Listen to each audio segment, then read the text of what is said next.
માણસો અહીંયા હજારો કિલોમીટર દૂરથી દૂધ લઈને માનતા કરવા આવે છે, તેમ છતાં એ દૂધ બગડતું નથી. આ પણ એક ચમત્કાર જ કહેવાય ને. વાત કરવી છે સતાપર વાળી મોમાઈની, માં ઓરડી વાળી માતાની. બરડા ડુંગરની ગોદમાં જામજોધપુર તાલુકામાં સતાપર ગામે માના બહેણા છે. કહેવાય છે કે માન સરોવરથી માતાજી બળેજ આવ્યા અને બળેજથી અહીંયા. માલધારીઓની માતા મોમાઈના પરચા અનોખા છે.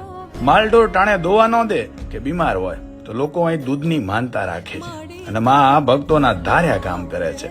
રબારી સમાજની આસ્થાનું કેન્દ્ર એટલે માં મોમાઈ, જેના ખોટા હમ ખાતા મણો બીયાય.